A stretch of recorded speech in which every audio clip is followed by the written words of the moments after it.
Welcome to a place where ideas have substance and the most complex thoughts are given voice.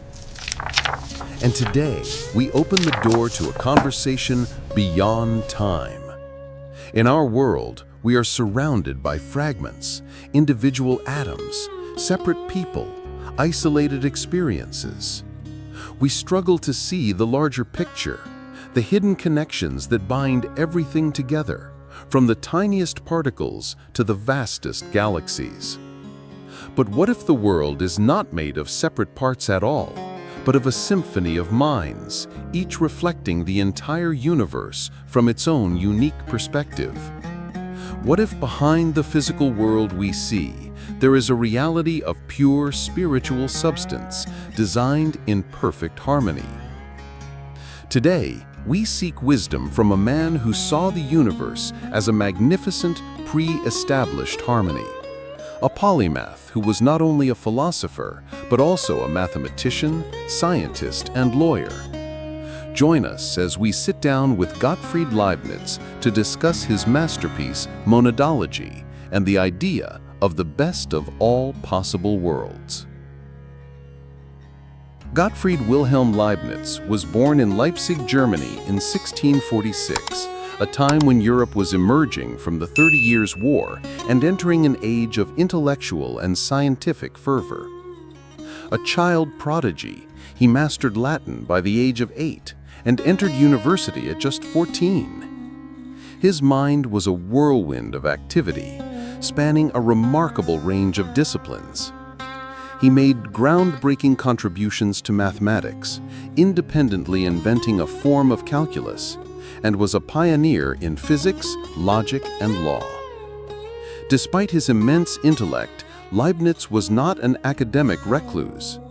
He spent much of his life as a diplomat, statesman, and librarian, serving the House of Hanover. His travels and his correspondence with nearly every major thinker of his day, from Spinoza to Newton, allowed him to synthesize diverse ideas into his own unique and comprehensive philosophical system. He sought to reconcile the conflicting philosophies of his time and believed that a single grand system could explain all reality. His work, while often dense and complex, became a towering achievement of rationalist thought. Our conversation today will be centered on Leibniz's Monadology. Published posthumously in 1714, this brief but profound work lays out the core of his metaphysical system. In this text, Leibniz proposes a universe not of atoms or of a single substance, but of monads, simple, indivisible, spiritual substances. Each monad is a self-contained, unextended point of consciousness, a mirror of the universe that reflects all other monads from its own point of view. It is in this vision that Leibniz addresses one of the great puzzles of philosophy: how the mind and body interact. Mr. Leibniz, it is a pleasure to speak with you. Your philosophical system, as outlined in the Monadology, is one of the most intricate and, to many, mysterious in history. I want to begin with your fundamental building block of reality, the monad. What exactly is a monad? A monad is a simple substance, a true atom of nature. Simple means it has no parts, and thus it can neither be created nor destroyed, except by divine fiat. Monads are the ultimate constituents of all things, whether material or spiritual. They are spiritual, not physical, and have no windows, meaning they do not interact with one another.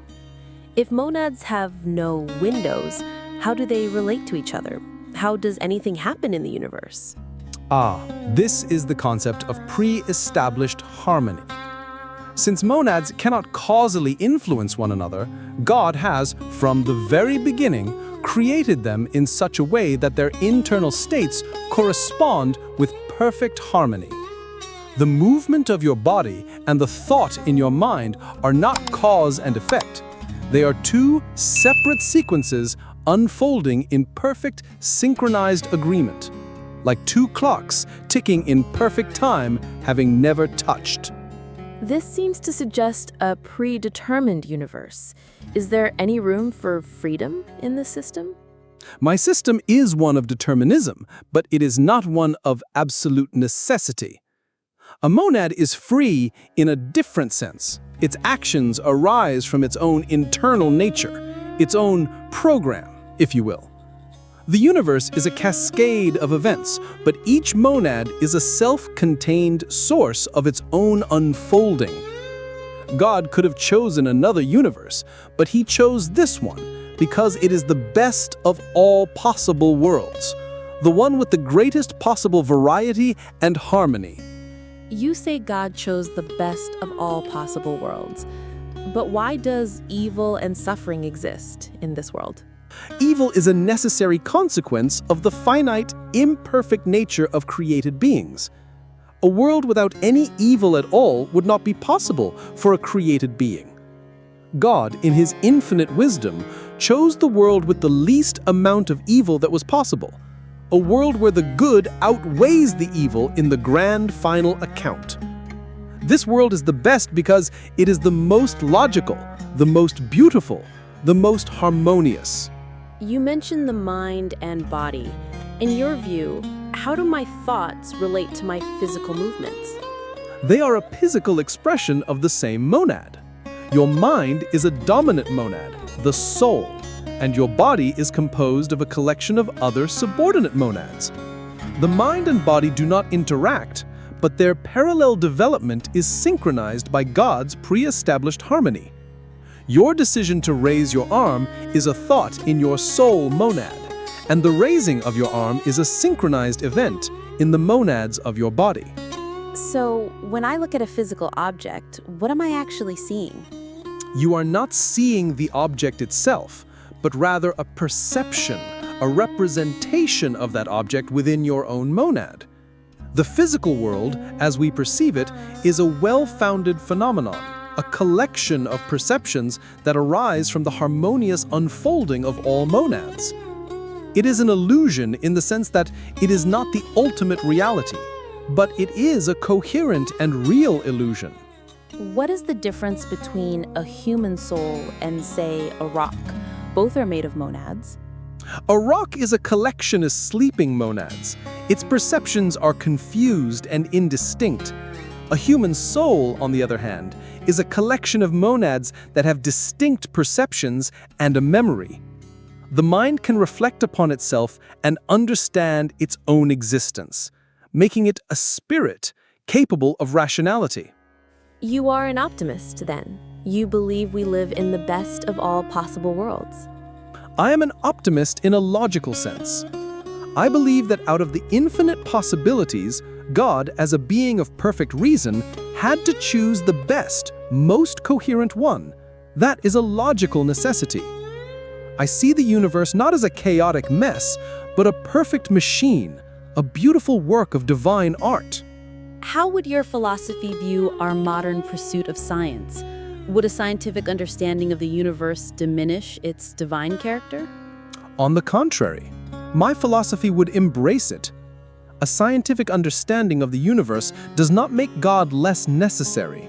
It reveals more of his infinite wisdom and perfection. The discovery of the laws of physics, the patterns of the cosmos. This is not a refutation of God, but a deeper understanding of the divine order that he has put into place. You also worked in mathematics. How did your work in calculus and logic inform your philosophical views? My work in mathematics and logic was a constant search for a universal language, a system of pure reason that could resolve all disputes. My philosophy is an extension of this same goal. I believed that just as mathematical equations reveal the underlying order of numbers, a complete philosophical system could reveal the underlying order of all reality. What is, in your view, the role of the body and sensory experience in gaining knowledge, given your focus on spiritual monads? The body is a collection of monads that are subordinate to the soul, and sensory experience is a manifestation of the soul's own internal perceptions. It is a confused perception of the world, but it is a starting point.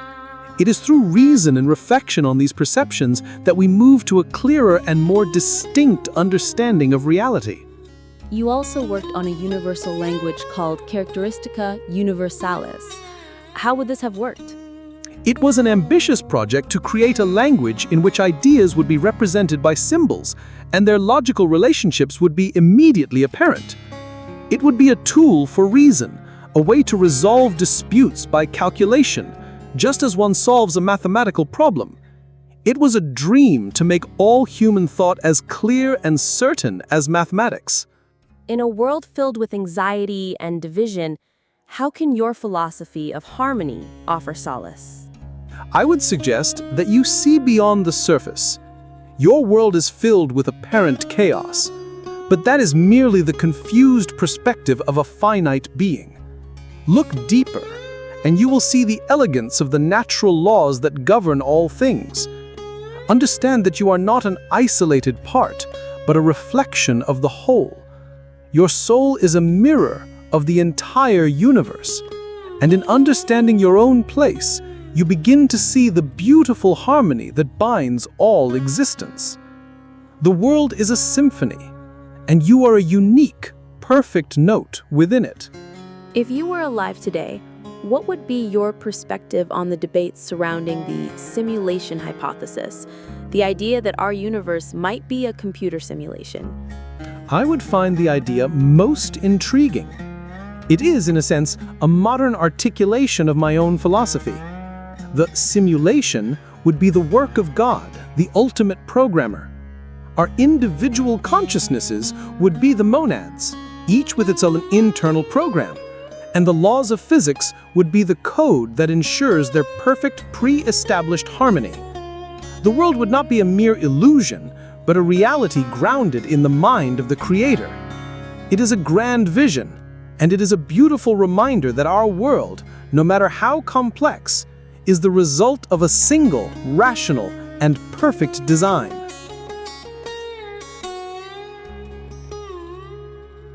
Closing reflections and summary. And so our time with Gottfried Leibniz comes to a close. His philosophy, though built on a foundation of seemingly counterintuitive concepts like monads without windows and pre-established harmony, offers a profoundly optimistic and beautiful vision of reality. He presents a universe that is not a chaotic accident, but a meticulously designed masterpiece, where every individual part is a reflection of the whole. Leibniz's legacy is a testament to the power of human reason to construct grand, comprehensive systems. His idea of the best of all possible worlds is often misunderstood as a simple claim of blind optimism, but it is in fact a deeply rational argument for the existence of an ordered, purposeful universe. His work challenges us to find the beauty and logic not just in our own lives, but in the cosmos as a whole. Thank you for joining us, and until our next dialogue, keep seeking the harmony within.